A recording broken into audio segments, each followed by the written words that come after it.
You are live. Good day, brother Edison Agbandje. Agbandje. That's it. Thank you. Um, Thank you, Brother Nice Yash. meeting you again after such a long time. I've seen you um, in many places, and I remember Yes. you, one of the brothers that was with a beautiful sister, Sister Deca, a big spirit person who joined the Yes. ancestral realm. It will be 7 years ago, 7 years since she went to the No, it's going to ancestral be realm. six. It's going to be six. It's going to be Yeah, six it's years going to be since she went to about the 6 years this year.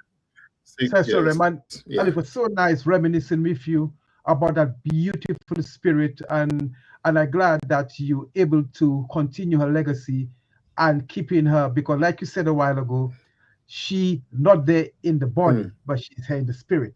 Good afternoon. 100%. 100%. Yes, my friend. And look, I enjoy keeping the teachings that she had, all the insights that she had. We still teach them to this day. We still bring the wisdom that she had from her ancestors that came forward and gave us different recipes to do certain baths and different things. So with her, I was able to learn and do what I needed to do.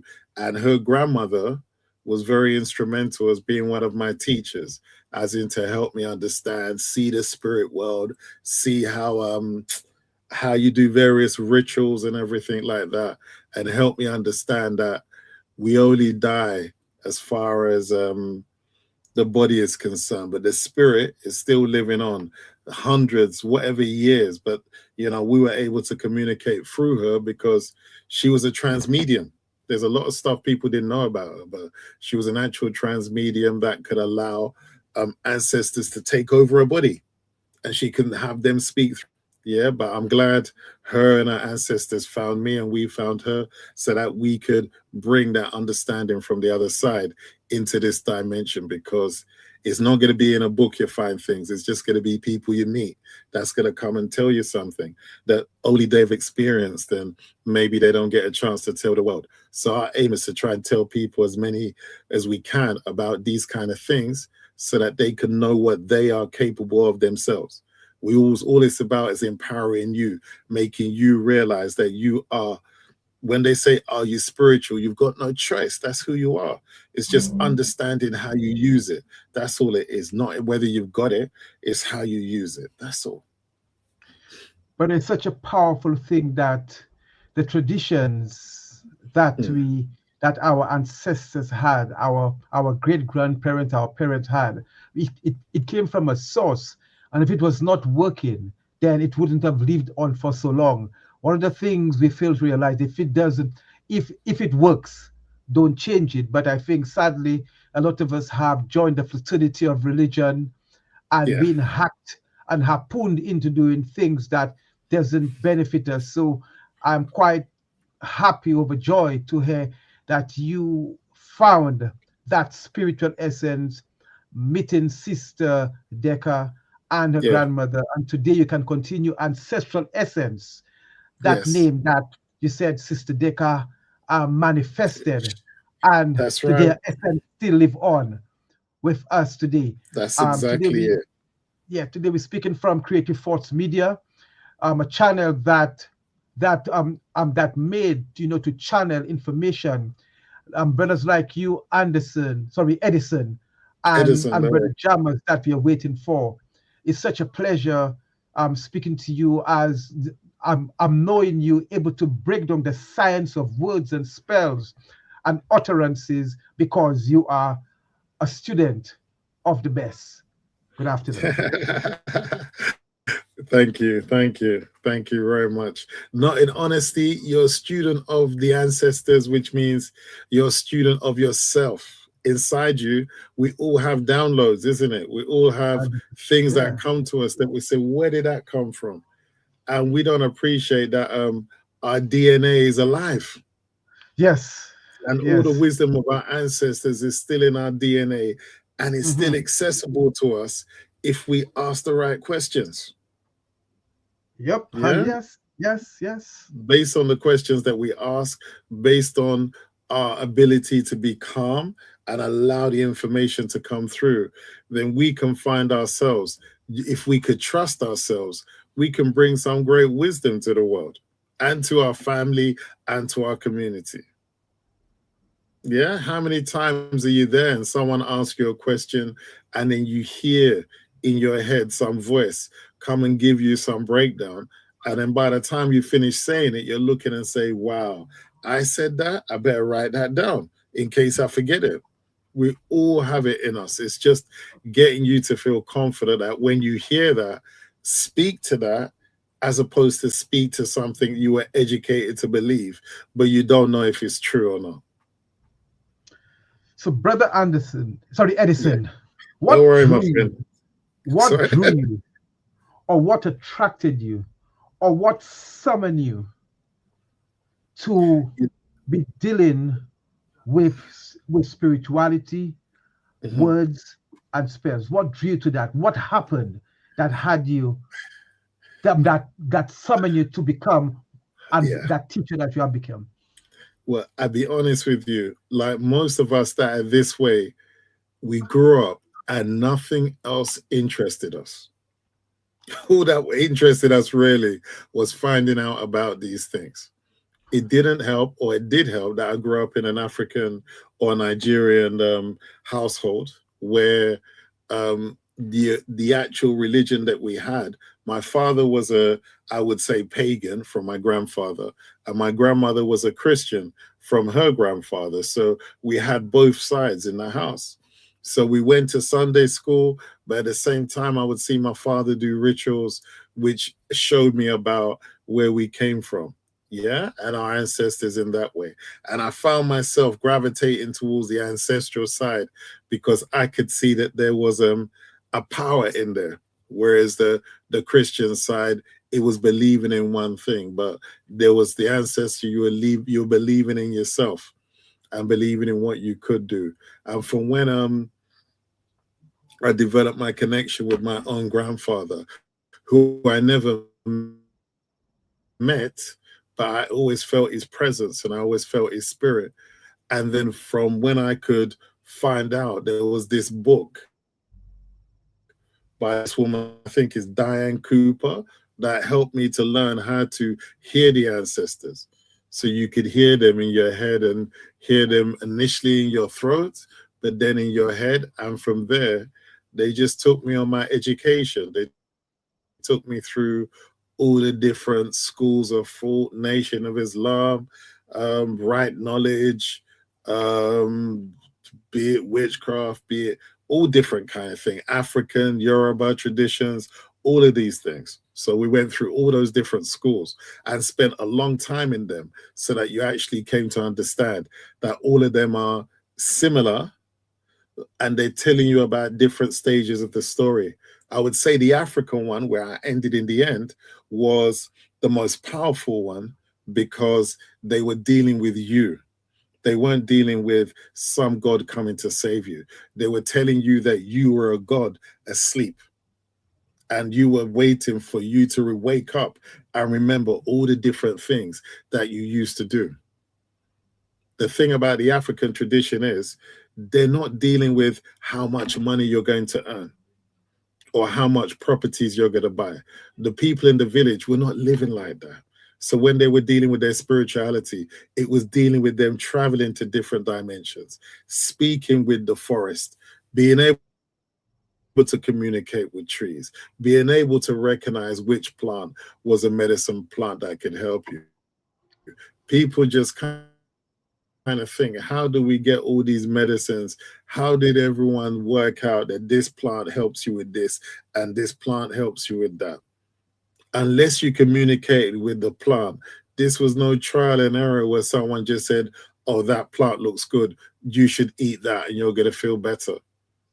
The people communicated with the plants. They communicated with the land. They communicated with the water because they realized that all of these things were alive. So that fascinated me because in the West, it's only one thing. The God, you give yourself to that, everything is okay. And if you study that properly, you'll start to see all the holes in that story. Or you see that the Ethiopians told a different story from the Westerners. And if you follow the Ethiopian version of the Bible, it's a whole, there's 20 odd books missing from the 60, or I think there's 66 in the other book, and there's over 80 something in the Ethiopian book. One of the big things is they tell you that there's no place called heaven, that heaven is just a state of your mind. It's just how well have you developed in your own spirituality will determine how deep you are within heaven. And that was in the Ethiopian book. Nothing about up in the sky, you die and milk and honey and all that kind of thing. So you start to realize it was all there. It's just that we've been so focused on praying for something to give us something in the Western world, we've forgotten what we had ourselves and how we are not tapping into ourselves.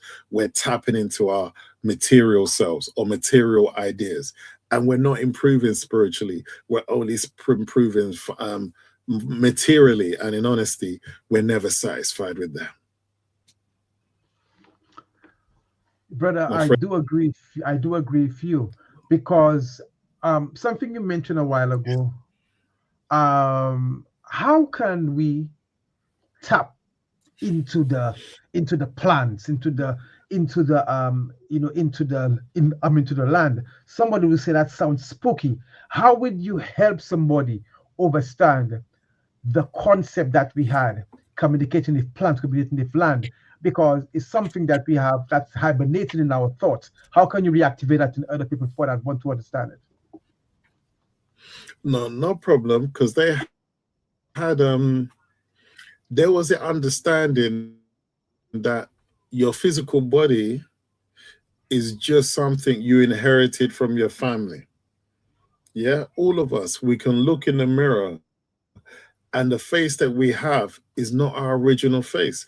Or let's say it doesn't belong to us. Someone in your family wore that face before you did.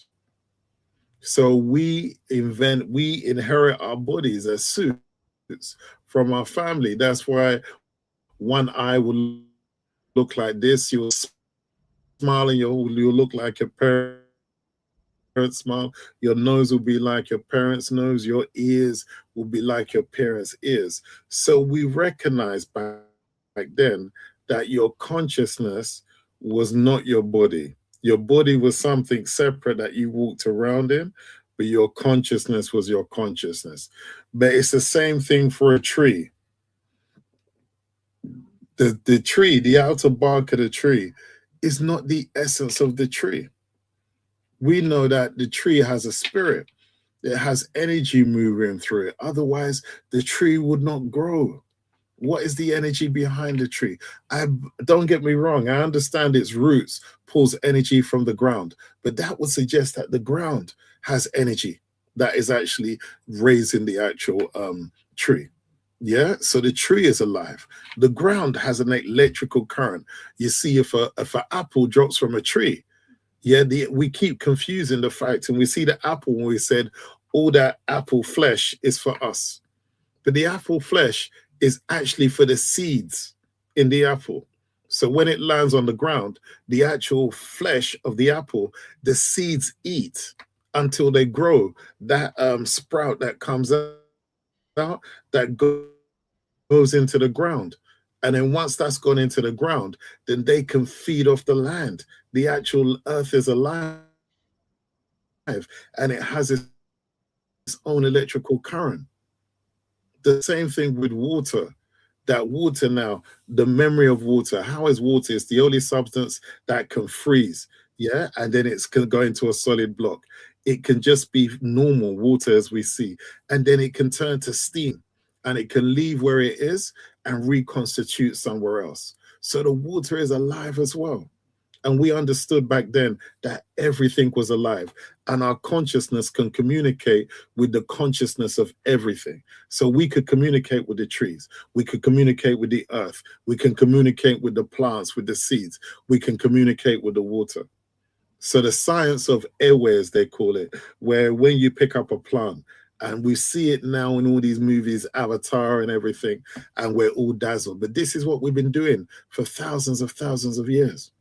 We'll be communicating with the earth. We know that we can only take so much, so we're not going to take, so that the earth can continue to grow. And when it's dying, then we can consume it. We have the relationship. So we're all basically bouncing off each other in the environment. That's why those villages survived for hundreds of years before, thousands of years before the West came and convinced somebody that your village doesn't provide something for you. People bartered. There was no money, so there was no debt. So there's no debt. The concept of poverty is only if your land has abandoned you, but otherwise there was no poverty. So this is where we're in this very precocious situation where we no longer see ourselves as human beings. We don't see ourselves. We see ourselves as the body, and then we see ourselves as the story of the body. We don't see ourselves as the essence in the body. We don't realize that essence can talk to the essence of anything. Now we see ourselves as the body, and we see ourselves as the story of the body. And then now someone says, what do you have? Where do you live? What do you drive? And what clothes do you wear? What kind of relationships do you have? And now it's everything about your union with everything external to you. Internal to you, nobody cares. Nobody thinks about it. Look, let's just give it to religion so that when we die, we're going to end up in a place. But you're supposed to live whilst you're alive. It's not supposed to be preparing your life for when you die. That's too late. What you came here to do, you didn't finish, and you've gone now. You can't come back and say, oh, maybe I should have learned this. Maybe I shouldn't have learned. It's too late. Whilst you're here, you do what you're supposed to do. So all you really always have to do is, if you slow down in your own mind, you can hear the silence. That silence, everyone's afraid to hear their own silence, but the silence is really them. The world is built on top of their silence. That darkness, that black that is in them is the original melanin. It's the original dark matter. And everything is built on, in your imagination, in your world, on top of that dark matter, which is you. If you know who and what you are, then you can communicate with everything around you. If you believe that you have to go through this story, just use it to wash, not lying that the magnetic forces in water is the most powerful magnetic in the world. Yeah, the earth, everything grows out of the earth. Around and say, okay, I'm born of this country. I'm born of that country. You're going to have to tell me what person walked out of the land. What hole in the earth did humans walk out of? There's no such place. So we're not of the land. Yeah, we eat from the land, but we're not from the land. If someone says you're from Africa, I say, well, yes, my parents were in Africa, but I came out here in England, but I'm still not English, because nowhere in England can you say that I come out of the land. So how can I be of the land? Yeah, we've got, unfortunately, this is the stuff we've been trying to do, bring the conceptual understanding back of who and what we are. But Jammers, it's good to see you, my friend.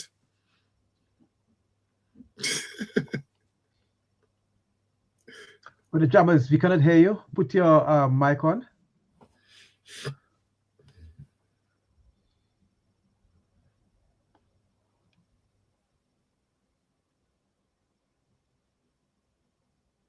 No, we can't hear you, no.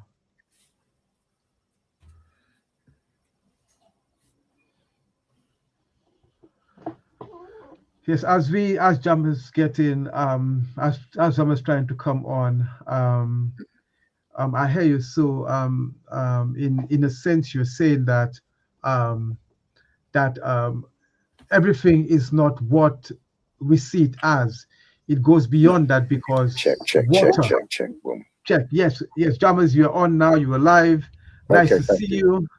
You are one of the brothers in the community, and I've been doing a lot of work for a very long time. And when I spoke to you, I saw you. I said, "Oh, I remember Jammers did words and spells," and you mentioned Brother Edison, which I know for a long time, but I had forgotten because I haven't seen him for such a long time.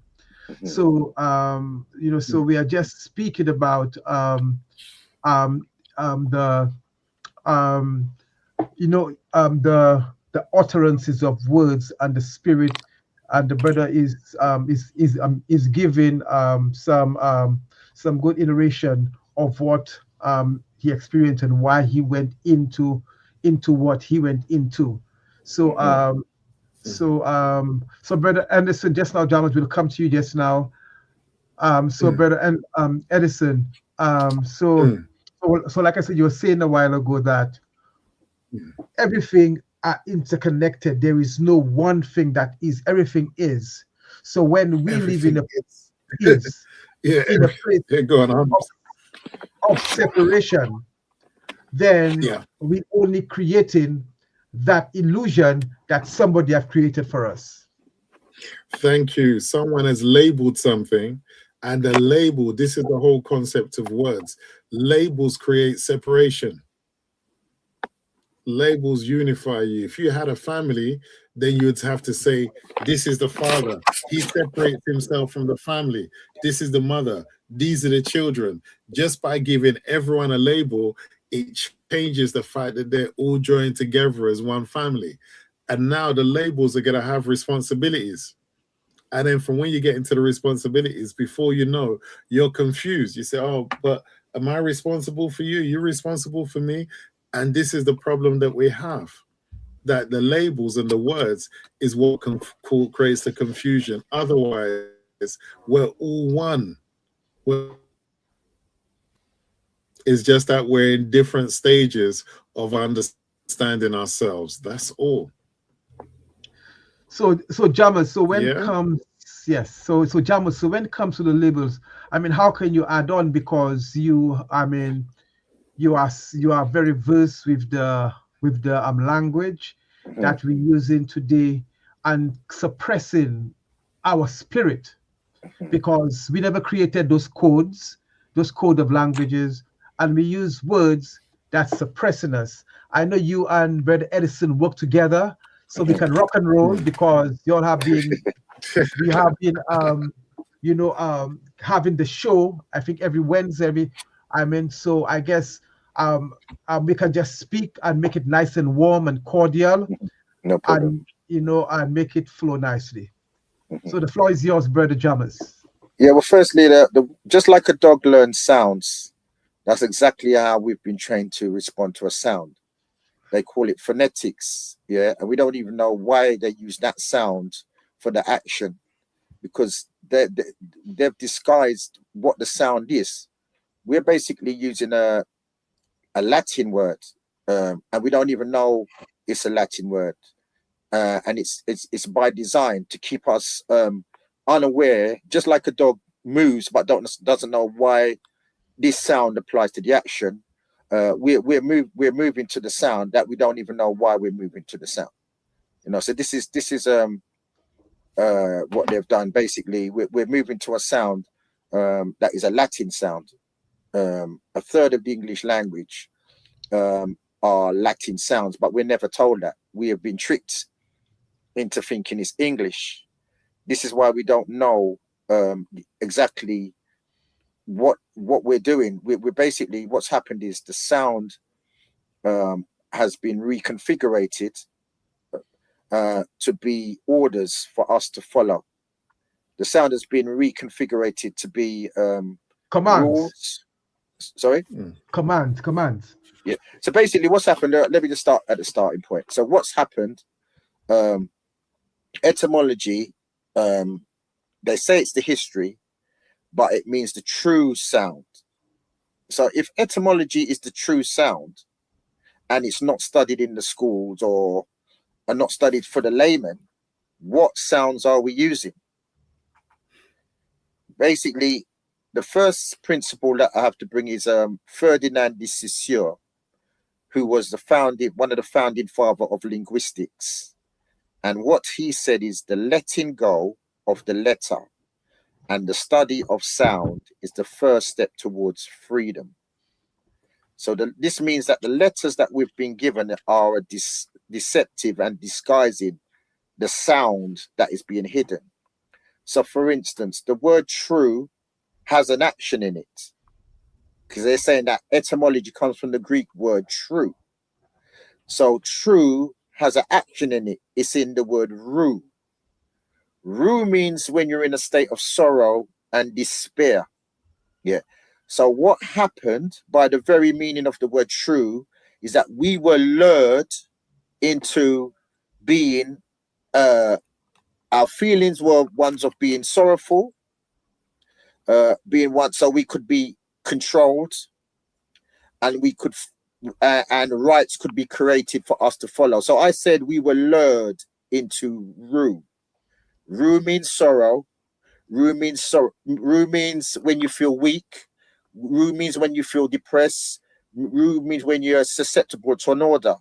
If you reverse that word, you get the word ruler. So hidden in these letters are the actions that they've used to suppress us and deactivate us, our frequency. Yeah. So we were lured into a state of rue. Yeah. The language also operates just like the heart monitor. You make the sounds in accordance to your nature. Every species of animal makes a particular sound. The sound that the people who have come from a cold continent are different from the sounds of the vibration that the people come from a hotter environment. Just like the polar bear is different from the tropical bear. So we are now learning the sounds from someone who comes from a place of scarcity. Someone who comes from a colder part of the planet. Someone who has less feelings, because if you put your hand in a freezer, the first thing that's going to happen is you're going to lose your feelings. The next thing that's going to happen is you're going to rely on what you see rather than what you feel, because your feelings have been suppressed. So these people rely on what they see. Yeah. I don't call them scientists, I call them scientists. They rely, they work on what I can see, because they've lost through the mutation their ability to feel. And when I base my things on what I see, I become an icy person, cold. Yeah. The next thing, what happened with the language is they came by their timeline halfway through the movie. If you only come halfway through the movie, all of your thinking processes are based on guesswork. It's based on an axiom. An axiom is when something is given to you as true, but there's no proof in it. So all of their doctrines and thought processes of there's no witness to none of them. The Big Bang Theory, who was there to witness it? The changing from an amoeba to a squirrel to a monkey to the Neverfull man to a human, who was there to witness it? And if it's slightly out, that means the whole of their biological process is out. If the Big Bang Theory is slightly wrong, the whole of their scientific theory is wrong. The next thing what happened is language, the alphabet was created from an ancient African science. Language was created through a process called acrophonics. Acrophonics was how the alphabet was created, how the European got their thought process was developed through acrophonics. Acrophonics comes from two Greek words. Acros, which means the tip or the beginning, phonic, which means sound. Just a slight sidetrack. We all use a phone, but we don't know why phone means it's called phone. Phone is the Latin word for sound. So even the very device that we're carrying around, we don't even know what it is. We just say that sound and don't know why we're saying that sound. The very word phone means sound. Yeah. So basically, so the alphabet was created by acrophonics, which means it was created by the sound of a word, an African word that existed before. Yeah. The alphabet uses, correct me, is it 26, 24 letters? 25, isn't it? No, what's it? Is it 26? I think it's yeah, well, whatever. The alphabet is based on 26 sounds. This is where the man from the West gets all their intellectual thought process from. 26 sounds. They have created a theoretical origin of language called Proto-Indo-European, PI. Proto-Indo-European is a theoretical origin of language that says that language comes via the European. Yeah, it was created in the University of Göttingen by neo-grammarians who wanted to prove that they were superior. The University of Göttingen was where scientific racism was created by the last king of England that was German. So this is where they created the Bibles, the chosen ones in the Bible. This is where that was created. This is where the color system was created, where one color was superior to another. And this is where the old tales were created, called the nursery crimes by the Grimm brothers, who one of them was a linguistic, to prove that they had ancient stories as well as us. So as in the University of Göttingen, they had the neo-grammarians who came up with a false origin of language. So language, which is based in Proto-Indo-European, which is a theoretical language. The real origin of language comes from Proto-Syntactic origin. This is where the Hebrew got their alphabet system from. The Hebrew alphabet is a reverse of the Phoenician alphabet. If you look at the Phoenician alphabet and you look at the Hebrew alphabet, you'll see the Hebrew alphabet, letter for letter, meaning for meaning, is actually the reverse of the Phoenician alphabet, who were influenced by the Egyptian alphabet. Sinai is the part of Africa that links with India. Yeah. So the whole of the West got their thought processes from 26 sounds, which was a memory tool to remember 26 African words. So in ancient Africa, we had hundreds of symbols and hieroglyphics. That means our thinking capacity was about 4 or 5 times more advanced than the thinking capacity that is currently used now. Our communication system was 5 or 6 times more advanced than the way that we are communicating now. The way that we communicate now, as Edison was saying earlier, is based on deception.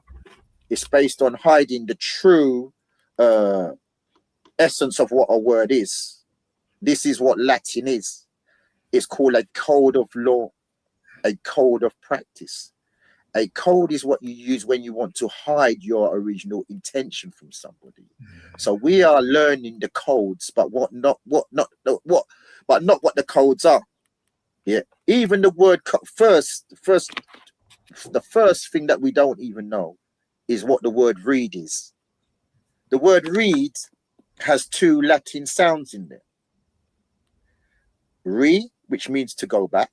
Mm-hmm. Every time you see that Latin word re, it means to go back or against, as in the word replay, recall, remember, renew.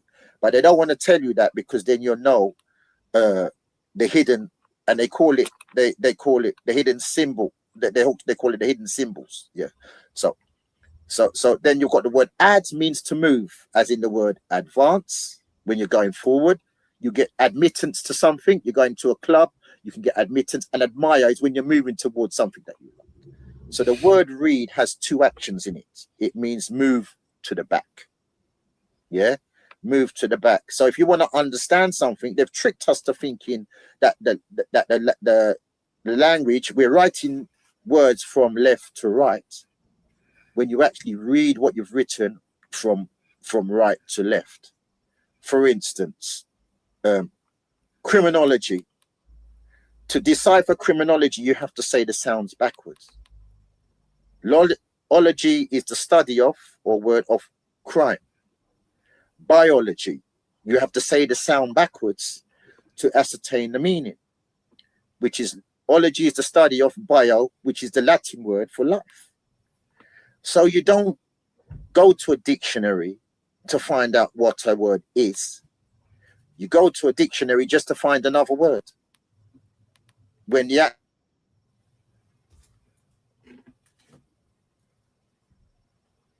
Okay. Yes. It look like Brother Jamas Latin It's coming we back. got Latin also convert. You can say it means to hide in a tin. What's laid in a tin is hidden. A tin is a holding device that hides. When you reverse the word tin, which is tin, you get the word nit, which is night, which means shine. So the opposite of shining, when you reverse that sound, you've got something that's in a tin. So Latin is the creation. They call it a dead language because you're not taught Latin, so you can't hear the Latin sounds in the word. That makes you deaf. You can't see the Latin sounds in the word. That makes you blind. And if you can't hear and see the Latin sounds in the word, you can't speak them. That makes you dumb. Just like a dog, you're moving to the word. Hidden in the word is a sound. Take away the W, you've got the word ord, which is the same sound as the ORD is the same sound as the AUD, as in the word auditorium. I'm talking to you, making an audio signal. You know it's an audio signal because ord relates to sound. And you listening are the audience. The word ord is in that sound. If you were listening in a room, it would be called an auditorium because the word is in the word. So we can't hear and see the sound. So we can't decipher these words. We can't decipher the codes that they're using on us. So this is what's put us in a position that where we can be controlled, where we've been deactivated. Oh, the most important thing, what Edison touched on, is basically these sounds have been created to encompass the man from the West mindset, which is a man who doesn't know. In ancient Africa, we worked in alignment. Most animals don't need to think what they're doing. They work by instinct and feeling. The man from the West doesn't know. So he's always thinking, conceptualizing, working out, rationalizing. So the sounds that he has applied to the word, once again, they've been taken from the original source of what they really were. They're only using the sounds now, not the original word. Yeah, are based on, have no intelligence to them. They're not like run, jump, or sit or eat. They're sounds that have no intelligence. So for instance, rose. Why are you using that sound? What is the intelligence that I can see in that? Why that relates to that? Why have you put that sound to that plant? But I wanted to ask Brother Anderson. Yes. When you look at the English language we're using as a to command and express things, because those words that we use, or Brother Jamas or Anderson could answer it, does it suppress on us spiritually? Because if those words doesn't mean nothing, like Brother Jamas is saying, does the spiritual aspect of us is suppressed because we are not using the codes, the right utterances, the right frequencies? Does that suppress in us from our evolution as a people, Brother Anderson? Edison. Sorry. Yes. Yes. Yeah. No worries. That's cool. Don't worry. The thing is, when you see a baby and the baby is speaking, making sounds, the assumption is the baby doesn't know what it's talking about. But the thing is, the baby is speaking their language, and we say from the planet that they came from, because we are not born here. We're born here, but we don't originate here. All of us have our own internal language, which we use to communicate within our body. So a child is able to see spirits, to see energies, to see different things that the adult can no longer see, because the adult has been taught to read and to write in someone else's language. Now, the way in which we understand language is that we hear a sound and it draws an image to our mind. So if we can't see the image, if someone makes a noise and we got no corresponding image, we can't see what they're saying, literally. So therefore, we're in a situation now that based on the language you see, determines that you speak, determines what your mind can actually see, what you can create in your land. How deep can you actually visually see something? Where you have in the Eskimo land, they got 10 different words for water. That means that when they're looking at water, they're seeing more than what we can see when we just have one word for it. The language is the limitation of what you can see in your own spiritual world or visual world in your mind. Different languages allow you to see energy, spirits, all different kind of things, because your language actually has a word for them. If your language has a word for something, it can be visible to you. If your language doesn't have a word, after a while, you'll stop seeing that. Your brain will literally filter out that image. And then now when you're looking at something, you will only see things that confirm the language that you speak, because you won't be able to understand anything that isn't in the language you're communicating in. So their deliberate thing was to teach us a language, and Jammers use that word grammar. And that's what they have, all of us speaking with the context of the word grammar, which then that word grammar is a language of itself. We never think of it, but it's an actual language. It's also a religion. It's an understanding that you believe that everything you say is in that exists is within the confines of that language. So when we're speaking, we have to put a full stop. We have to put all these different things, determines how we actually communicate if we want to sound actually like we know what we're talking about, which is strange, because now not only do you use certain words, you use them in certain patterns, you use them in certain sentences, and that's not how your mind was designed to communicate with energy. When you're talking to a tree is not going to talk to you in sentences. I know people say, is it crazy talking to a tree? But we say body talks to body and spirit talks to spirit. Yeah, whenever you, because the thing is, in your mind, you communicate talking to yourself 80 times more than you communicate talking with somebody. Your mind is always having internal conversations, and there's nobody there. Yeah, when you get into the science of it properly, you realize that all sound that you hear is simulated by yourself. You don't hear anything outside. The way in which your ears work, it picks up sound waves, but not sound in the wave. It's actually converted in your ear to an electrical signal that goes up to your audio cortex, and sound outside. Sound is only in your head. Now, there's the sound we deal with other people speaking.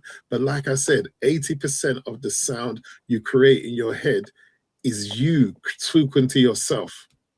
You're questioning everything. As soon as someone speaks to you, before you've even answered them back, you've already had a conversation within yourself with your different beliefs, with your different expectations, with your different fears, with the programs of what you heard when you was a child. There'll be different programs speaking in your head, turning around saying, oh, don't believe what he's saying. It doesn't make sense. Follow this, follow that. All of us, even if anyone's hearing this now, they're going to be having multiple conversations in their own head, but they're not listening to what I'm saying.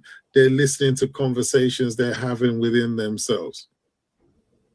We're in a situation where we don't know how we communicate within our head.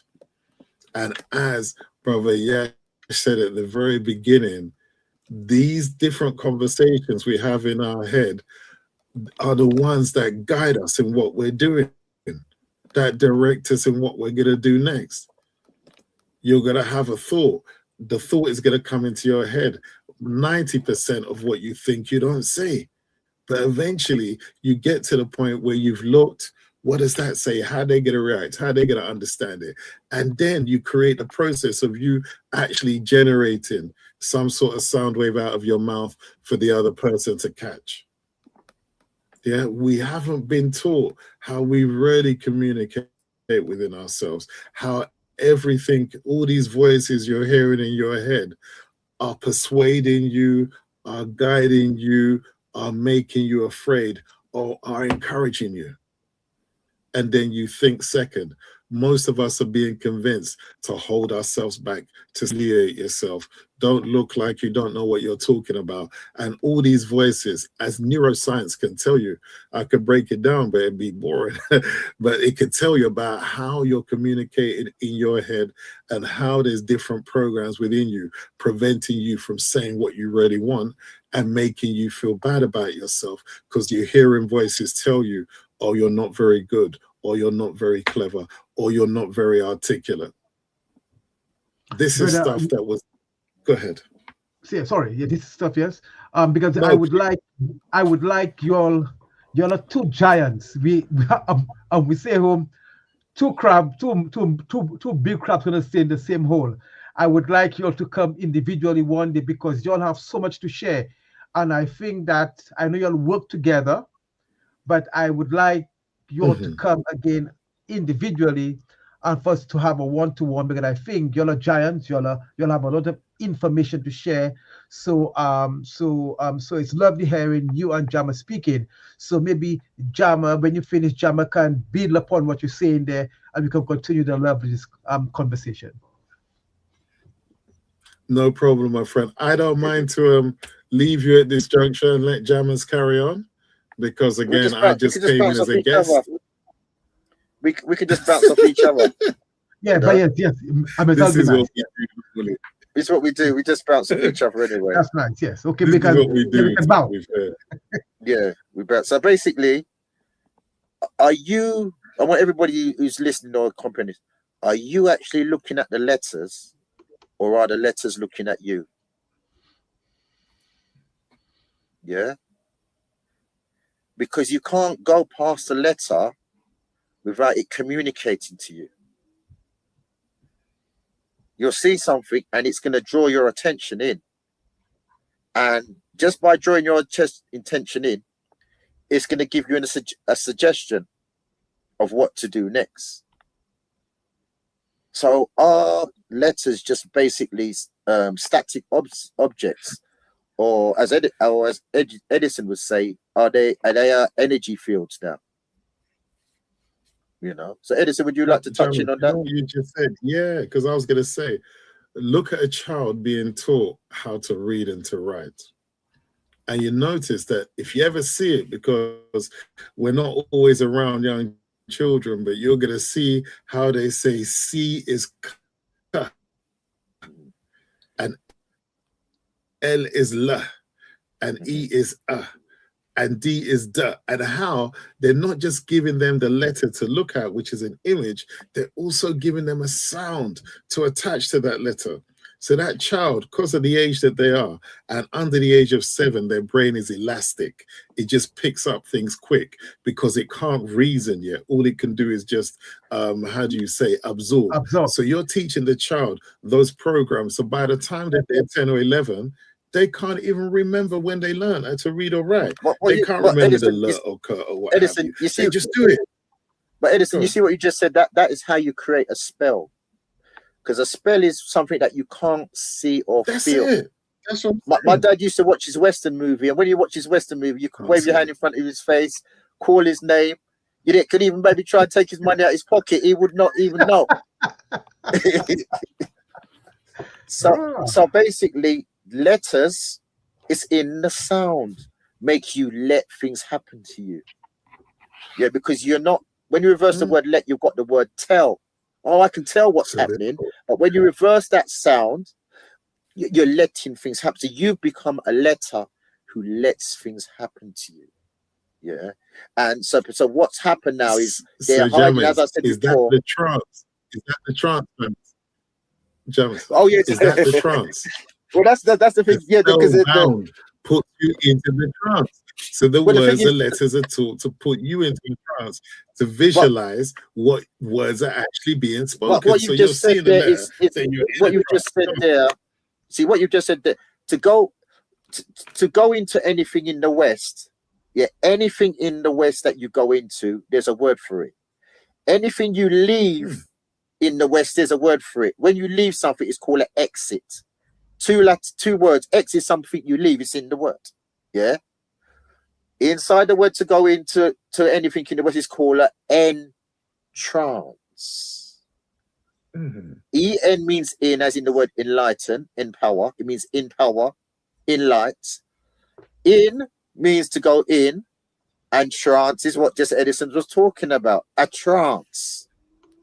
So this is the word. So They're very Jammers. still as you go. No, what I Edison, was going to sorry something? to cut you, because what I was going to say is, I was going to say, does that mean that every word is a spell?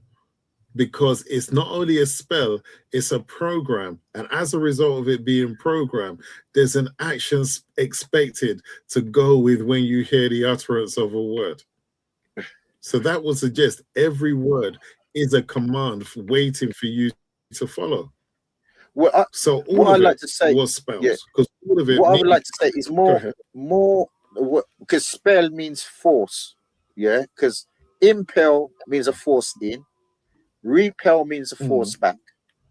You know, and spell means that S is the silent, or it also means in ancient chemistry something that holds you.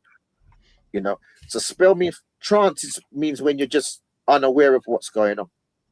You know, yeah. So the first thing that they do, the creation of the spell, as you say, the dynamics to create a spell is to hide what the sounds are. So you put all the letters together to hide the Latin sounds in the words. Yeah. So for instance, as we said earlier, re is a Latin word for going back. So I want to hide the word re, so you can't see it, you can't hear it, you can't speak it. If you can't see or hear something or speak it, that's a spell. Yeah. So the language creation of a spell is just as what Edison said. You put the sound. They're teaching you to learn to put a sound to the letter, rather than so. For instance, you instead of saying the word re means to go back and play, I say replay. And I'll do it 3 times. replay. To hide the sound. Because once again, as I said, inside the word is a sound. And if you put ER after the word, you see the word order hidden in the words. It's an order. Just like the dog has an order, a word is an order. So yeah, be an order, spell, command. How is it impacting you? See, from when you hear the word, part of the way in which your mind processes a sound, it takes it to what they call, is it parietal part of your head, the top of your head, where all your motor sensory networks are. So that also hears, I think it's the bronchi area and but anyhow, 2 different areas in your brain that deals in your audio cortex actually connects to your motor skills, to your body moving when you hear certain words. The whole thing is a command structure. You hear a word and the word almost gets you to either create it visually or gets you to actually physically move yourself according to the word. That's why I could give you a story and you read it and you're crying at the end of the story. You didn't witness anything in front of you, but you witnessed the creation of the holograms in your mind to the point where you created an emotional response to the visual a movie that you created within your own mind. So the words generate mini movie. They say a conversation is a guided meditation, because in the conversation you're constantly building the picture of what the person says in order to be able to visually see what the person says. We are, what do you call it, human beings that take in information by our senses to create the world as this hologram in the actual mind of ourselves. They say you've got a third eye when you only have one eye, because these 2 eyes in front of our faces are information gatherers to be able to take it into our head. The whole process going through your thalamus, going to your visual cortex, then creating space, seeing if you've seen it before, then creating after all of that, the hologram that you see in the front of your mind. Yeah, you know it's in the front of your mind here because you can close your eyes and still see above your head. So your eyebrows don't block your eyes from seeing higher than what you're looking at. You're looking at the hologram in the center of your mind that you've just created, and you've created it after you've taken the information. All of that to say that when people speak, they're commanding what you create in your head. Every conversation is not only a meditation, evoke the image in your mind of what has just been said so you can understand what has been said. So that would suggest every word is building the image in your mind. And at the end of you building the image, there's a call to action. What are you going to do now? Go ahead. Yeah. So what you've just said is the process how they've deactivated the African mind. Mm. We are learning. Inside the word learn is the word earn. A foreign language. Foreign. No, I didn't say foreign. Foe, enemy, reigns, control language. Foreigner means when the enemy has control of the sound, because foe also means phone, sound. So they've put a sound to control us. Hidden in the word reign is what they're controlling. The word reign, which is R-E-I-G-N, can be rearranged to N-I-G-E-R. N-I-G-E-R, the root word of N-I-G-E-R is the first three letters, which they've trained us to dislike, which is N-I-G. When you speed up those three letters, you get the word energy. We are the energy creators. So they've created a foreign language to deactivate our energy. Yeah, because the highest form of language is vibration, not thinking, not thought process, not rationalizing or logic. It's a vibration of knowing. You can feel just like the animals don't need a textbook or need to study. They just know. No. In our true essence of power, the fight is you just know what to do. No form of intellectual debating. You know what you ought to be doing. You're not lost in thought, because inside the word thought is what you ought to be doing. So they've tricked us to have a thinking process that is running off of ink. That's why inside the word think is the word ink.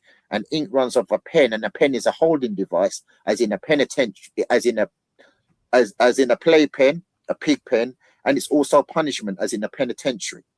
So we've been put, as I said earlier, into a state of rue. A state of rue is to stop you from traveling. The word for travel is fear. They've put an energy on that word because they don't want us to travel in our natural way. Welfare, bus fare, airfare.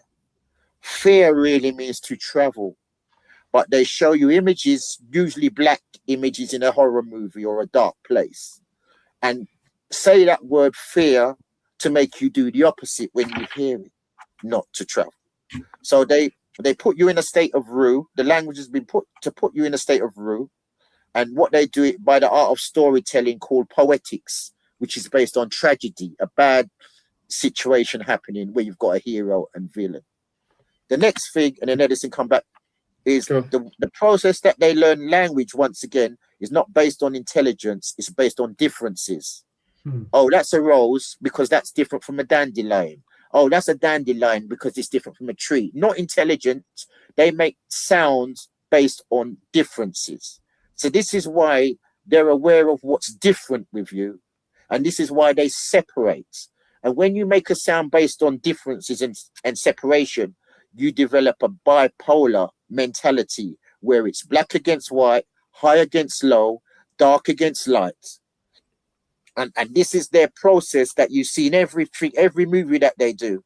There's no mahat, there's no balance. There's an either or mentality. Edison? Okay. So first of all, you have the concept of the language. All right. So what language does, and what you've been saying about the sounds and the pronunciations and what have you, you have a situation where, because of the ancient languages we used to say, yeah, that the oldest part of your body is always going to be your bones. Your bones are solid DNA information, all of them. Your bones are never in the future. Your bones are never in the past. Your bones hold the memories of thousands of years of who you are. Your ancestors are all in your bones. So certain words you used to say, or they say, when you utter them, they vibrate in your bones. You're connecting to your ancestral memory. Yeah, you're connecting to the wisdom that resides within you, that when you are trying to think, your bones, your blood is always in the now. So your blood and your bones and your heart act independent from your mind. Your mind can't control how your body, your blood moves. It can't control how your bones move, how it grows. It can move your muscles, but it can't move your bones. And your heart beats. Your brain can't control your heartbeat. These things are ancient. These things take you back to your beyond you were born from your ancestors. So when someone comes and gives you a language, what is the first thing they get to shut down? Your connection to you, your ancestry. They're going to make out like your language is unintelligible, has no intelligence. And their language, if you want to move forward, you have to learn their language. You have to be versed at that. But in doing so, and when you're running those vibrations in your head, because remember, as you take sound wave out, it goes back in. So your organs are holding the vibrations of certain words and certain sayings. That's why if someone said something about religion, you start seeing that people feel it within them, because their body has been magnetized over time with that concept that they've been given on what religion is. This is why when you leave religion, there's literally a physical wrenching. You have to do it because your body has been entrained to the beliefs of those ideas. Anyhow, so the language, the way in which our mind works, here's information, renders all the different information coming into our system, and then it informs your nervous system of what is right, what is wrong. Are you afraid? Are you not afraid? Fear is the prediction of what you think might happen that could be dangerous to you in the future. Fear is not what's taking place now, but the concept is, if I make you scared enough, give you a history telling you that you're not enough, put you in a place where you're constantly believing that you're going to fail because that's how the system is set up, you're not going to try. You're not going to connect to your ancestral self because you don't believe that is real, because they've given you stories to make you feel that that is somehow primitive and has no power. They've managed to teach you in school, because the one thing about school wasn't to get you to know anything that was factual other than your life is less than the money that you have. Money then becomes the god, and then you become someone who's favorable in God with the based on how much money you have. Whereas in Africa, obviously, that's not their forte. That never was. They were into the power of themselves, what they could do, what they could create, what they could measure, where that person had no value to himself, only value measured by what he had. So we're in this situation where the language has shut our spiritual selves down and shut our real selves down.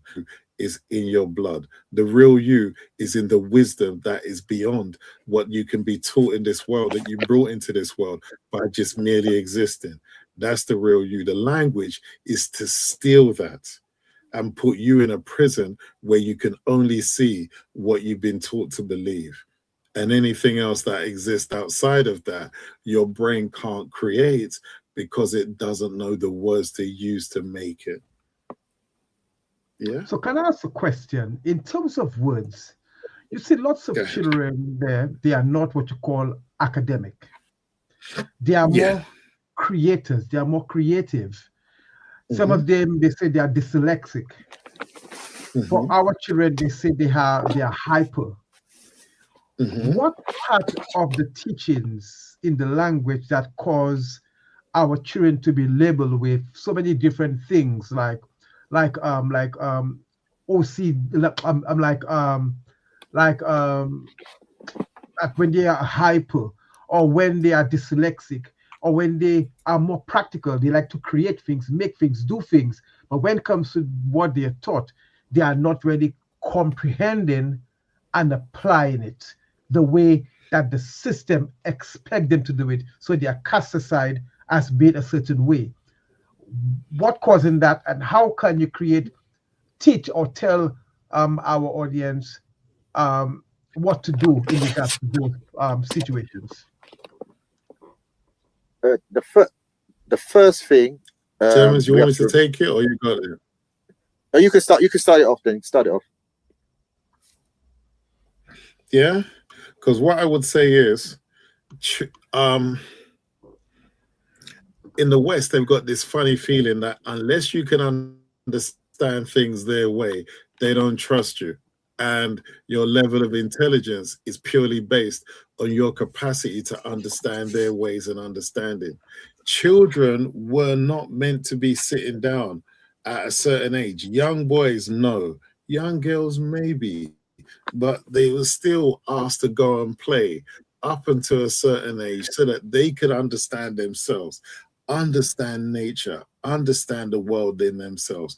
There also used to be the paradigm of, in those African villages, the children were still, I guess, best way to say, on the breast until they were 2, 3 years old. And they would be held around the mother's back. And they found that those children that went through that kind of childhood upbringing were smarter than the ones that didn't do that. So there's a whole philosophy of how we were brought up, how back in the day the kids were taught language, able to express themselves. They didn't even go to school before the age of 5 because they didn't need to know that stuff. And in honesty, they went to school. Imagine you grow up in a village and you hadn't encumbered the West. So you had no need to learn English. You had no need to learn maths. You had no need to learn any other language. I always look at that book of Water and Spirit. And if you read the book, it actually explains about how they were afraid that if the kids were taught to read and write, they would lose their spiritual connection because their imagination no longer was free to express itself. It had to work through the programs of the language and the mathematics that it was given, which means that the brain would no longer search beyond the boundary, beyond the dome. It would only look for words in a dictionary and certain equations in order to be doing something. You would find back in the day, if you had an issue, you would go to the Babalao or you'd go to the medicine man or the shaman, and he would be able to ask a question from another dimension and be able to bring the answer that no one could have ever considered because the answer didn't exist in that world. A creative, dyslexic, all these different things where the child's mind doesn't naturally lend itself to the programming of the West. These guys are creative. They still have the ability to imagine these things that someone who has been brought up in the structure of language might not have the capacity to do so because his mind is only working through certain rules. And the concept of failure, if you fall out of the rules, is there with him. Someone who doesn't have that program, who wasn't brought up with those lies, who doesn't believe in all these stories of religion and all that kind of thing, is open to be able to access themselves and pull from within them wisdom that is in their bones, is in their system, and be able to articulate it because they haven't been told that they can't. This is where we really are with this the brain and all the different networks in the brain being forced, being programmed to work to a system that is not natural to the individual. We don't seem to be able to access our innate selves anymore. Like you said, a horse, Jammer said, a horse, within a couple of hours of it being born, it knows how to walk. It knows how to do so many things, where a human child can't know English. A human child doesn't know anything. When it actually comes out of the mother at 9 months, it's not really ready. It's half done. It needs to be alive for another year before it can learn to walk, before it can catch up where the horse is when it was naturally born. We have had so much of our natural selves bred out of us. And now we're totally, through DNA, through the weakening of DNA, getting to the point where we don't know anything anymore. We're just born totally helpless, waiting on someone to save us because we haven't got a clue anymore of what it is that we're supposed to do. So when I hear dyslexia, when I hate creatives, not to say I'm jealous, but I respect it, because I know at the end of the day, they're free. They haven't been poisoned with all this foolishness that we have, all this restriction that we have. And when they're accessing their spiritual selves and talking within themselves, they haven't got all these rules and regulations that tells them that they can't do what they're naturally already doing. Brother Jammers, you can build on what Brother Edison said. The first thing is that we've got to remember, we had a vaccine before the current vaccine. Yeah. And you know what their vaccines are like. Yeah. You know, when our pioneer generation came over, they never had these so-called illnesses that their children have. The first vaccine was all these smallpox, TSB, chickenpox. This was what they injected us with at schools, so to stop our to contaminate our the future generation. You know, this was the plan. If you look at what they've done every time they've injected us, it's moved through, been experimental. It's designed to disrupt our population. So that's the first attack. This is why we've got the ADHD, the Asperger's, the autism, where our parents never had, is because they injected us with diseases, and their process of curing diseases is through injecting you with the disease. With the disease. That's their process. Plus the dietary system, and that's why it's called a dietary system. And plus the drugs that they gave us, that's why it's called ingredient, to make us greedy towards self-destructive chemicals that are put in. All of these processes have been designed to chemically dilute us from our who we really are. The next thing is, I'm not going to teach you to be more intelligent than my children. So I'm going to design a system that's going to limit your progress of once again understanding. And understanding is when you stand under somebody who knows the code. Their children go to grammar school to learn the grammar. If you put forward something, it's called pro. A projector is putting forward a force. Ject is the force. So projector is made up of two sounds: ject, which means force, and pro, which means to put forward. If I'm putting forward grammar, I become the programmer. I'm the one that can say the sounds in a way to control you. And you are getting rewarded. An award, once again, is a place of care, you know, by your ability to stand under the programs that I'm delivering with you. The next thing, they learn the liberal arts. There's several. Liberal just means free. So they go to schools like Eton, which has produced, I think it's 9 prime ministers. So they know the skill of creating leaders, you know. And the liberal arts basically is trivium, which is breaking down what words are, how to speak, and how to debate. We don't learn. Our youngsters. I went to I was invited to the English Speaking Union and Toastmasters, and their youngsters were having debates at the age of 6. You know, so they were teaching them how to argue and how to have communication and put across their points at a high level. We are explained. X means to leave. Plain means plain, basic. So we are just given a basic way of communicating. Yeah. And it's called common English, which is a common is a place that you use. So we've been trained to be used. And when you only know something plain, all you can do is complain about everything. And this is why we find that when it comes to their authority, the sounds that we make are weak and feeble. So we have to get a liar to represent us in these codes of law.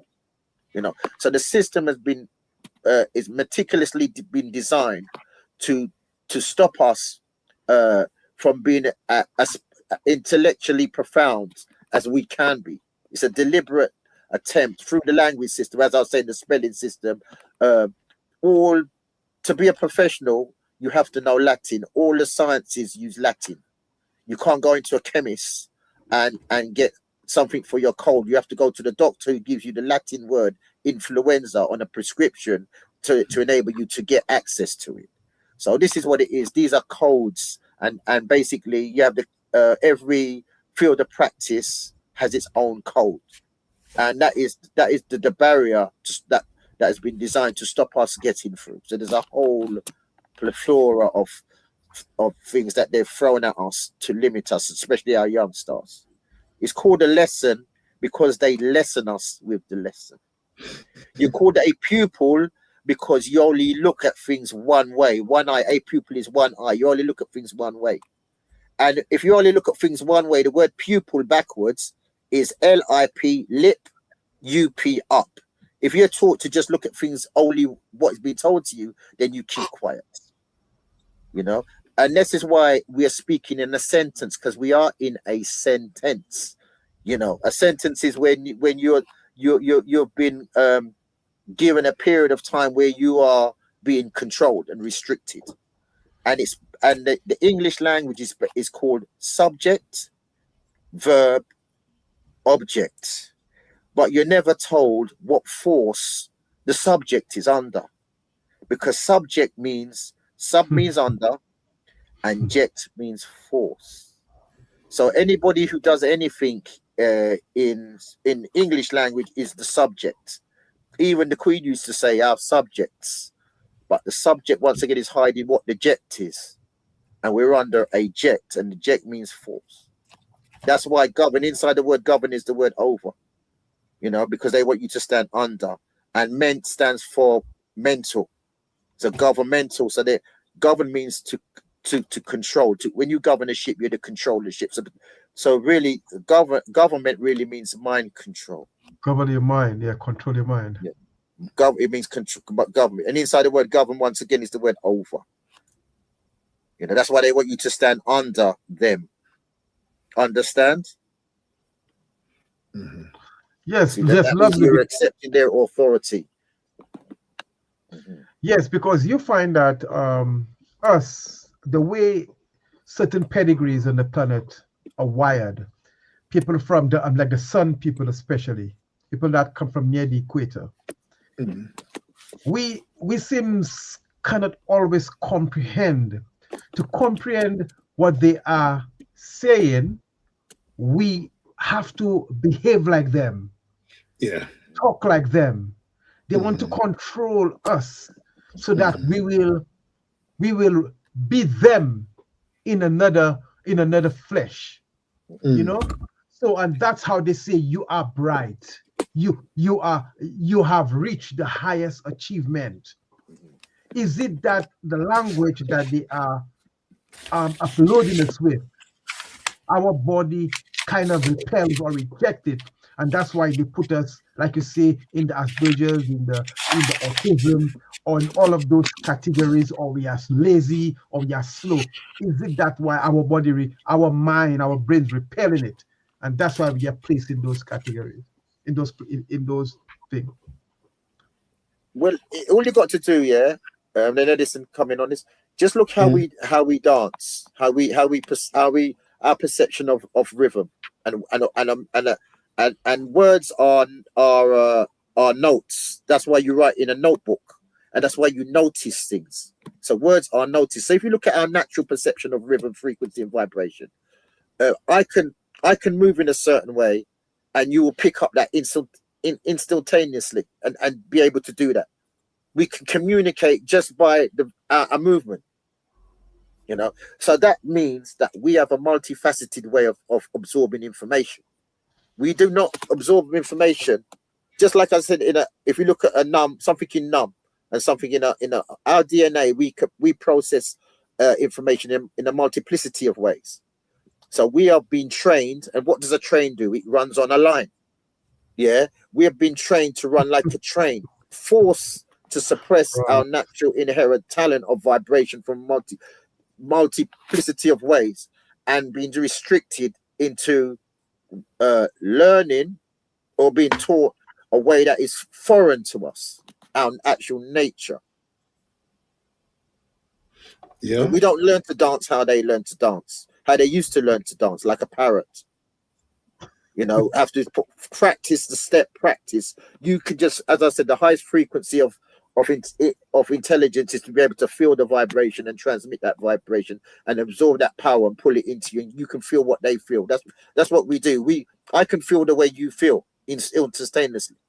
But if you don't have feeling, I can only see what you're doing and learn the process like a parrot. Edison?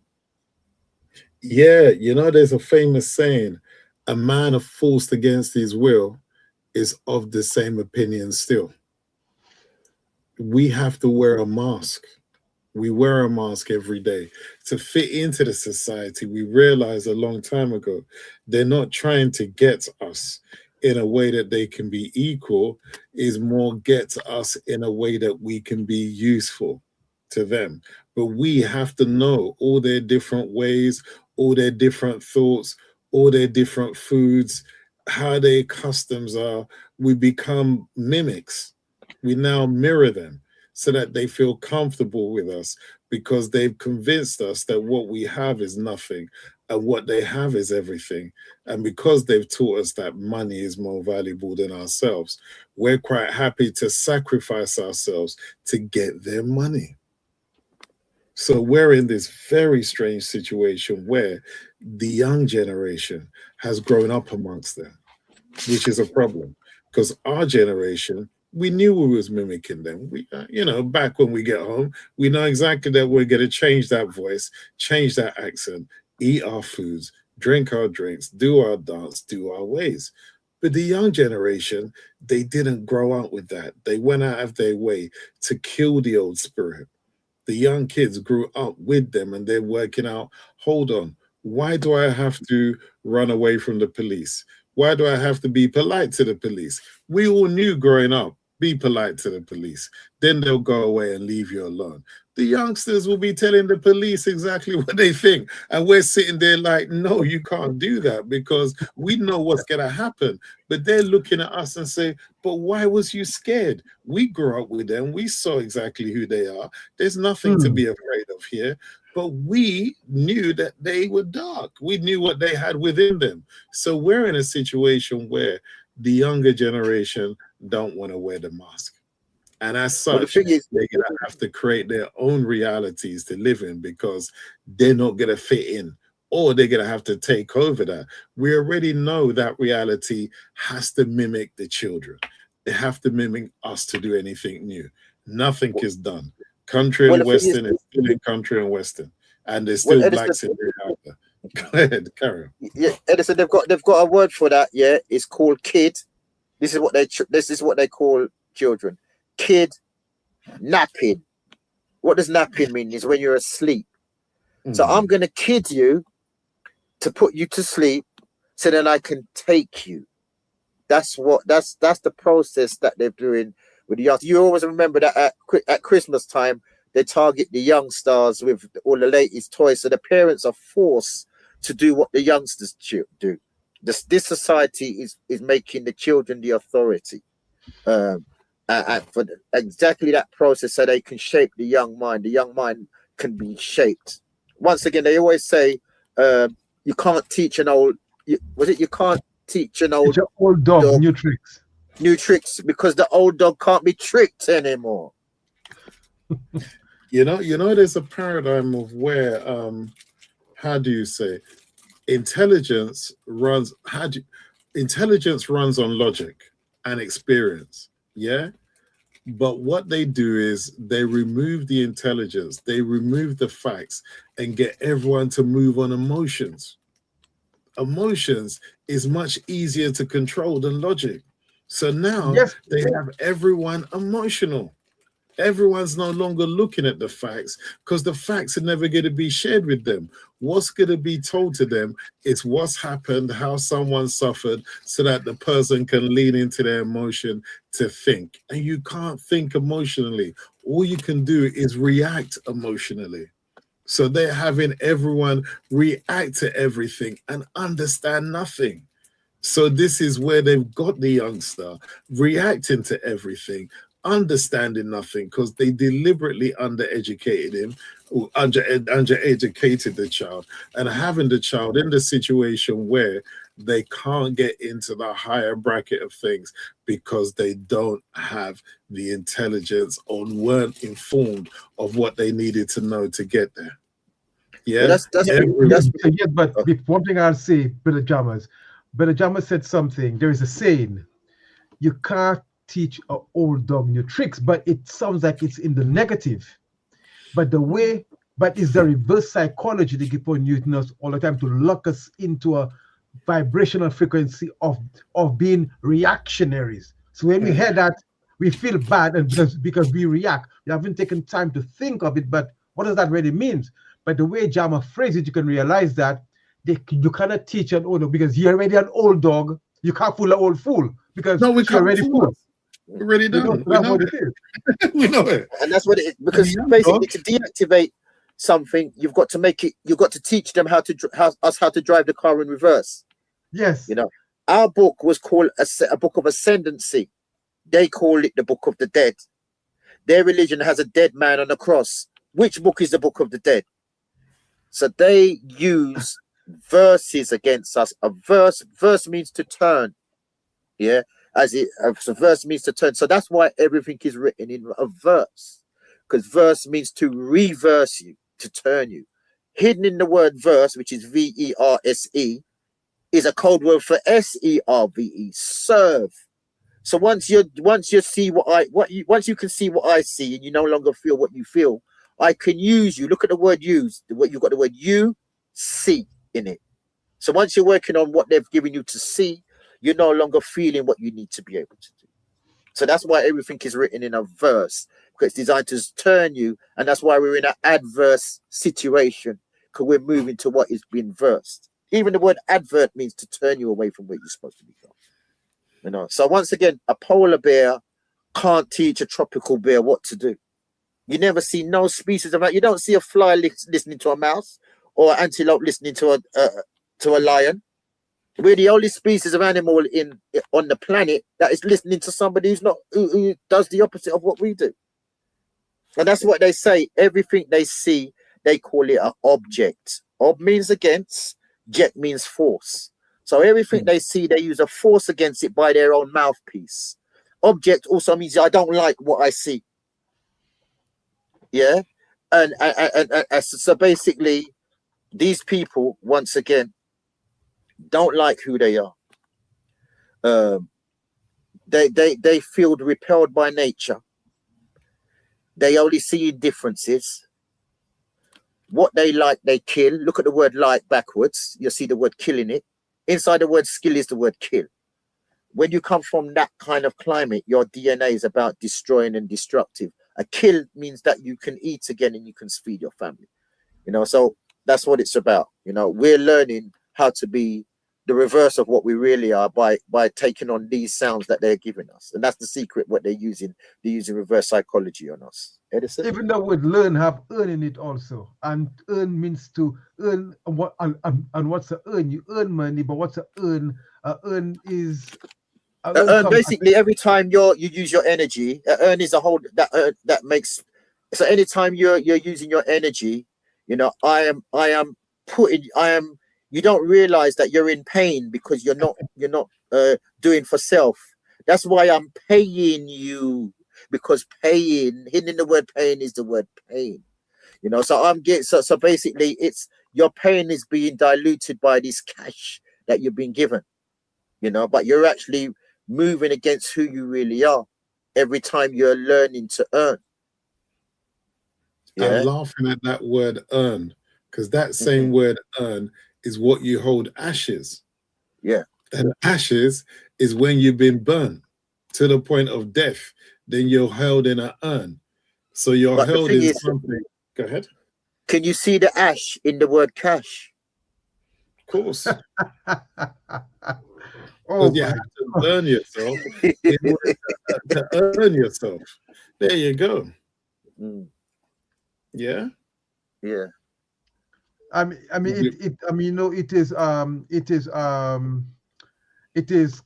kind of, I mean, we haven't taken time, or we haven't had the time, because we are prisoners in a prison that think we are free.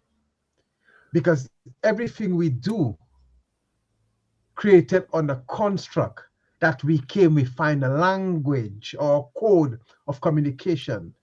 The food we eat, the clothes we wear, everything was already preset for us to come into. That's right. And because we go through to school, to be schooled, unschooled, being in the prison, you find that we haven't had the opportunity to rise above it and to comprehend. Like today, it's good that Brother Jammers and Brother Edison can come together and start to raise the vibration of people, showing them or teaching them or making them compare or look at their life and see the light that's within the tunnel.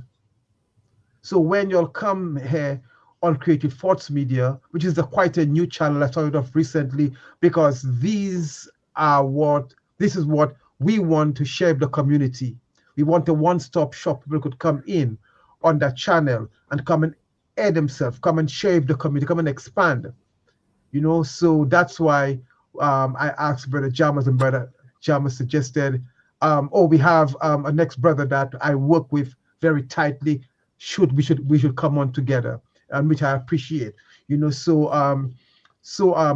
what we can do, maybe we can continue for a little while longer, or we can reschedule a discussion again to expand and to share with the community, because what you're doing there is phenomenal, and that's what we need, because our youngsters growing up and thinking life is just what you call a checkerboard, black and white, you know, but the colors, the grays in between, you know, the whites in between, we never see it because it is just two colors, you know.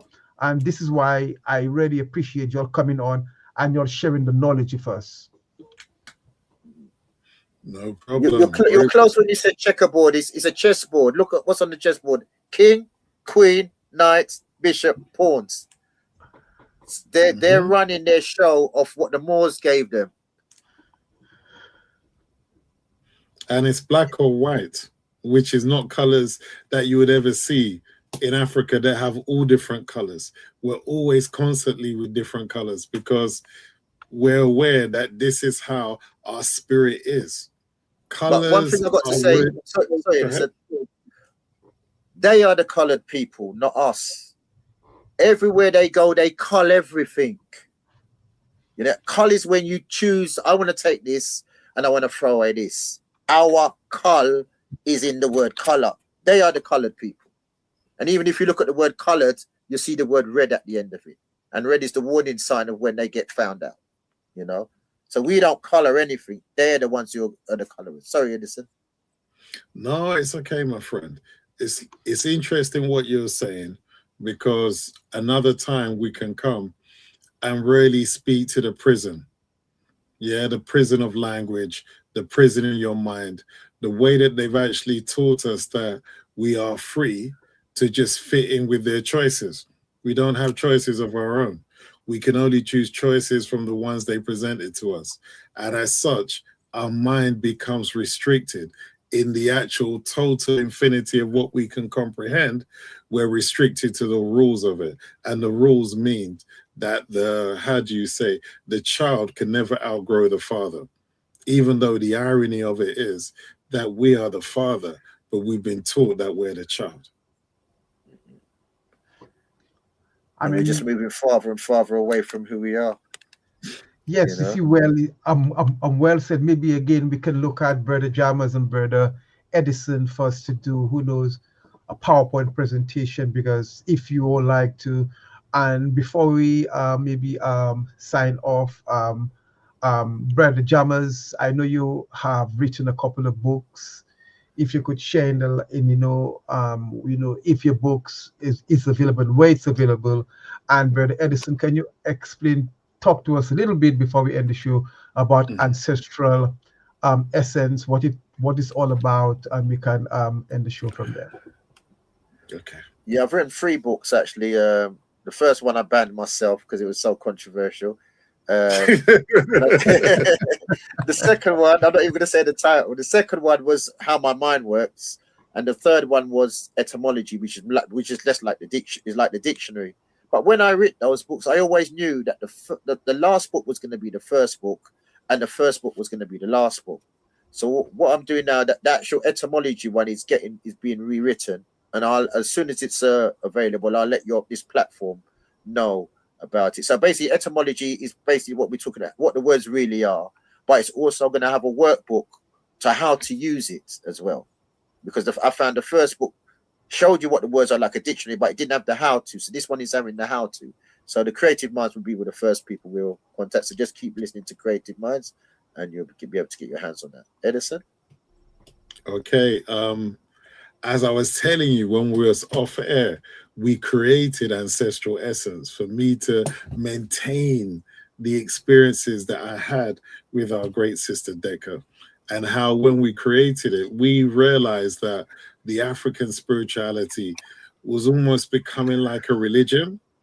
It was losing its real essence of the individual being empowered. Now they were so focused on ritual and routine and who to fear and who not to fear that they lost in the DNA of who they are, the masses, the years of all the wisdom that they had. So our intention, and still our intention, because it's been going for over 10 years now, we've done it now, where we've been running courses, we've been doing counseling, we've got a membership zone actually on our website. So we've got this website, ancestralessence.com, where you can go there, and if you want spiritual counseling, we can go through that with you. If you have, how do you say, a lot of us in our community go through spiritual episodes, which we can't really take to the psychiatrist. He's going to look at us and say, no, your child wasn't seeing that. Yes, he was.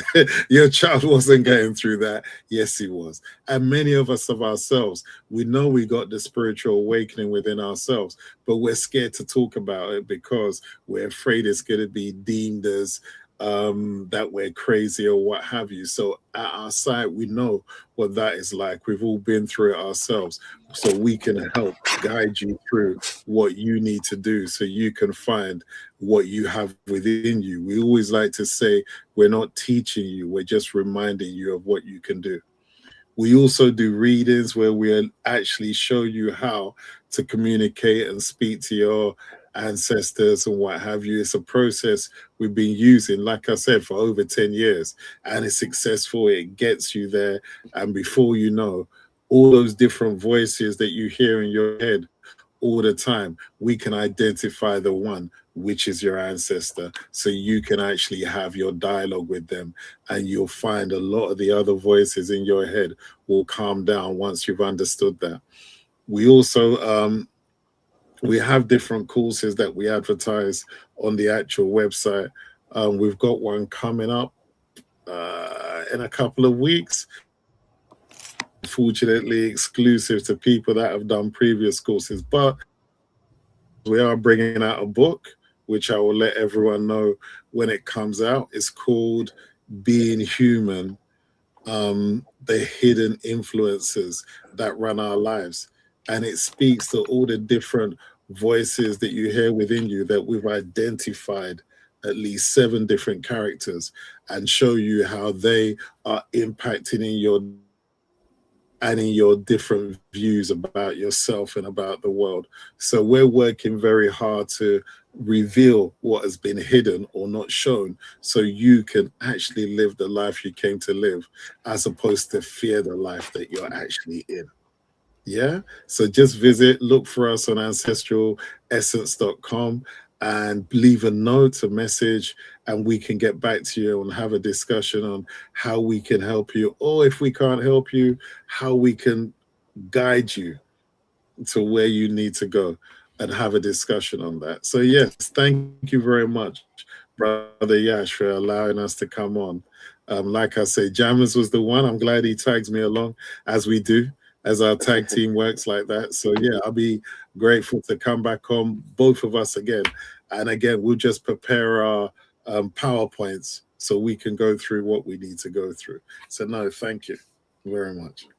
Yes, Also, lovely. before you come in, sir, I've got to rise up Brother Dougie, because we're doing it in the spirit of Brother Dougie. Brother Dougie is the one who brought us together, and that's how we could talk for so long, because Brother Dougie was the one who had a show, and he just threw you in, and that's how we came together. So got to rise up Brother Dougie. Yes, big up to the spirit of Dougie. He was one of the brothers that was quite phenomenal in the community. He have done so much work, and today his spirit live on through the continuation of Brother Jammers and Brother Edison working together. And bigger the spirit of Sister Decca, because again, she was a lovely sister, and may those two spirits look over us as we continue our journey in the work that they started. So, Brother Jammers, Brother Edison, it was a pleasure speaking to you. Look forward in you coming again to Creative Thoughts Media, where knowledge matters. Thank you very much. Thank you very much. Thank you. All right.